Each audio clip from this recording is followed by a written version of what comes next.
All right, as you drove home last night, got your Uber Eats, and settled in and drifted off to sleep, what were your post in the moment? What were your post in the moment takeaways from Game 1?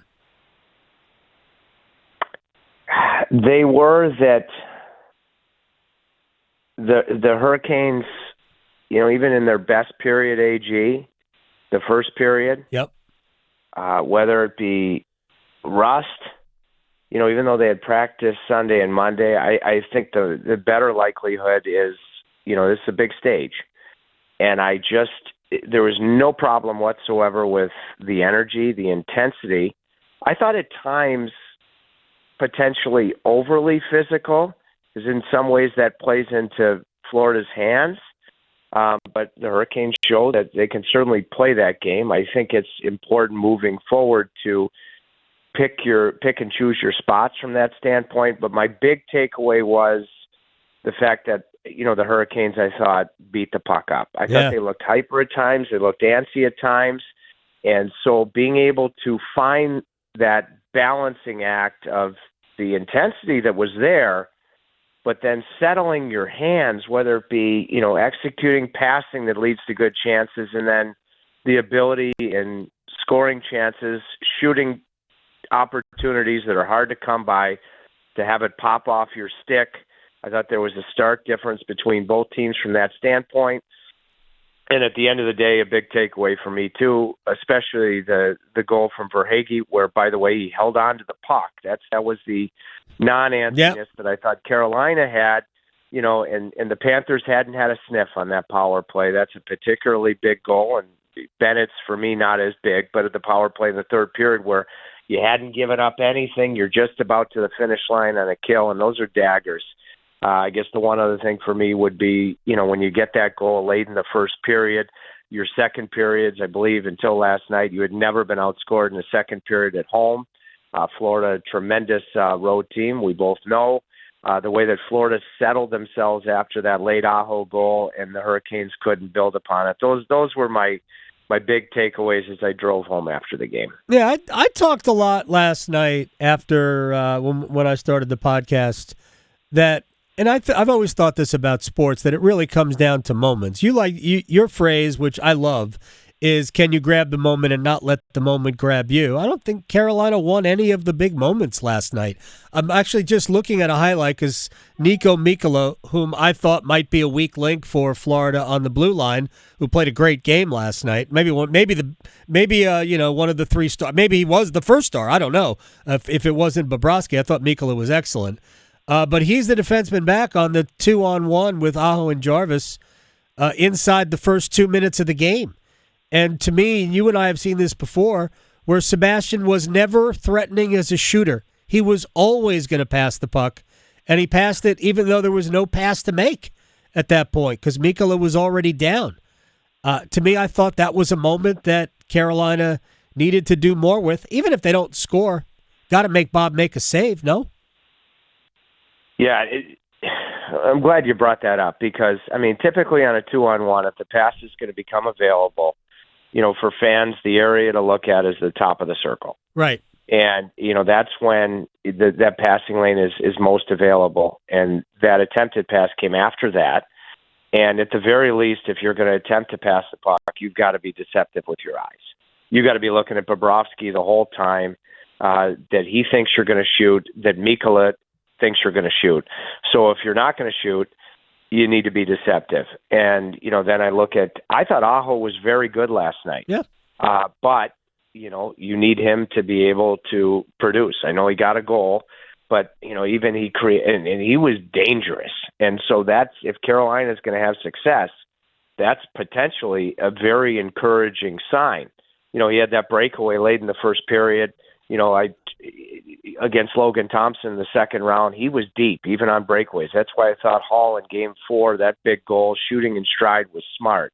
I like the fact that Aho decided to deke in that first period, but I know his goal off his skate beat Bobrovsky low.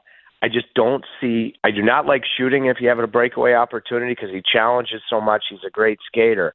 But looking at it, I would have loved to have seen Aho, instead of going backhand, forehand, and trying to open him up between the legs, of going quickly forehand, backhand with some elevation. I mean, these are the little things that if you can learn from them, because I thought Aho had a ton to the good, it will increase your chances of grabbing that moment, not allowing it to grab you. Tripp Tracy is joining us here on the Adam Gold Show. Your quick read on Frederik Andersen last night.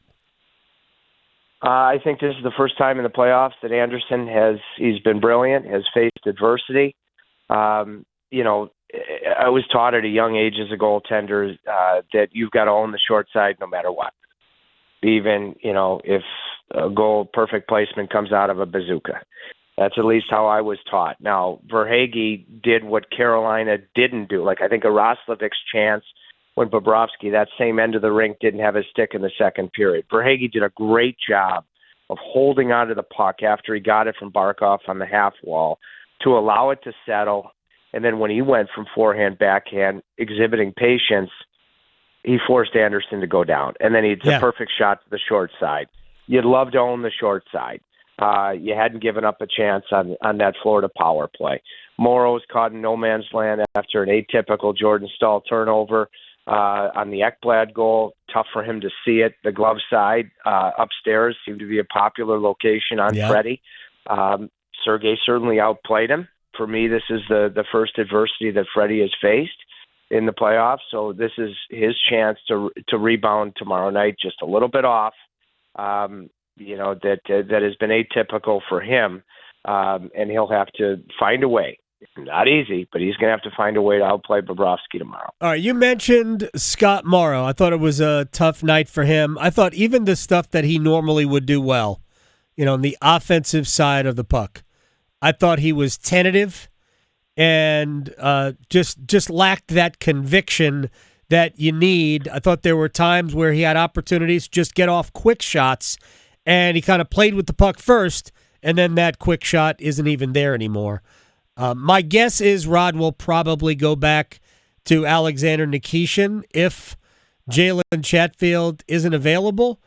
What's your read on what we saw from Morrow last night, and then take me back to Game 5, what we saw from Alexander Nikishin?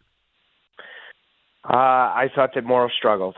And, going back to Game 5 against Washington, other than Nikishin's first shift and then getting bailed out on the successful challenge when he turned the puck over the second period, I liked him.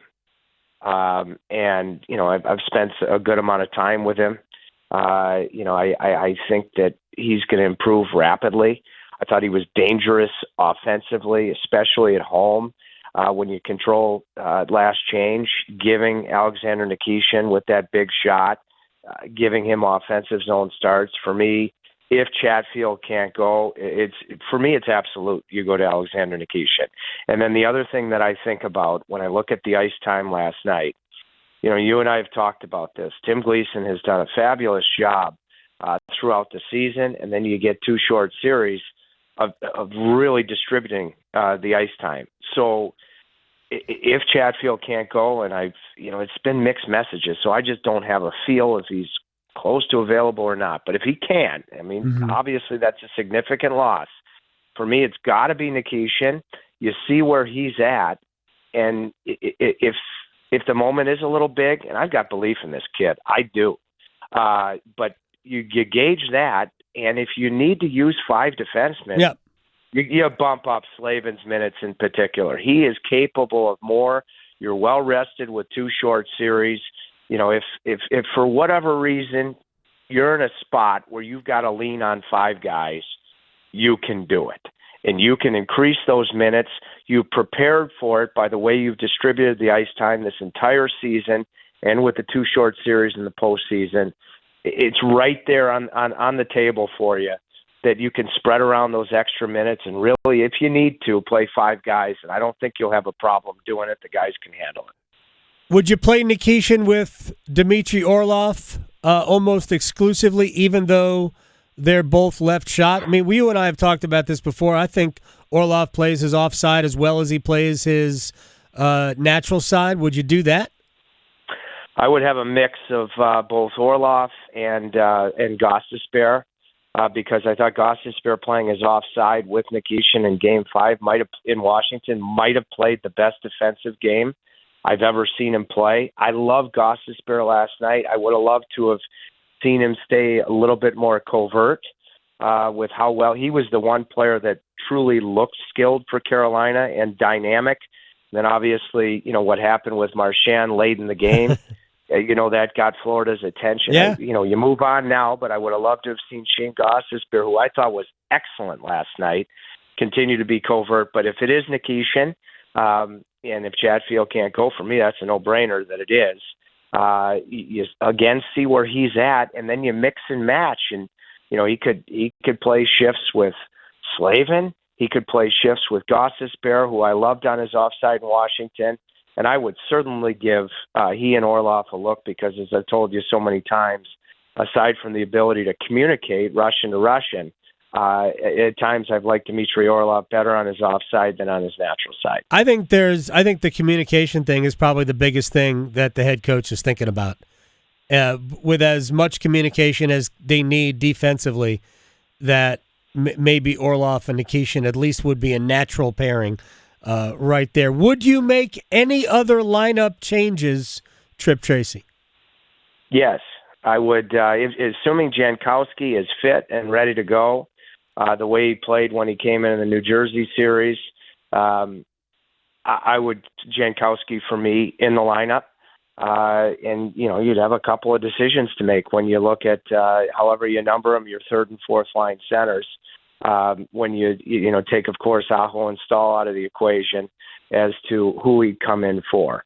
But, yes, assuming, and it is my assumption that Jankowski's good to go, Jankowski would go in the lineup for me. All right. Now, are you insinuating that it's between Roslovic or Kokoniemi that comes out? As an analyst, yes. All right, because it does. It would be difficult to pull Kokoniemi out of the lineup. I mean, I hate to use based on the contract, but based on the contract. Yeah, it's just Jesperi has the ability to against a big, sizable defense like Florida has. He has the ability to really be a difference maker physically with fire in his belly. Roslovic, had a grade A chance in the second period. Would have loved to have seen him hold on to the puck with Sergei with no stick, the way that Verhaeghe did on holding onto the puck on Florida's first goal. So, for me, it would be a decision. Do you think you're going to get that fire in Jesperi's belly? And if you do, that could be a massive part of tying the series at 1. Do you think you're going to get Roslovic's ability to finish that you need more than ever right now to be able to find a way to score goals? So for me, it would be, if you're going to put Jankowski in, that would be my deliberation on the off day today. Tripp Tracy, enjoy your off day, and I will see you tomorrow afternoon at Lenovo Center. You got it, AG. Love you. All right, man. Take care. Tripp Tracy here on the Adam Gold Show.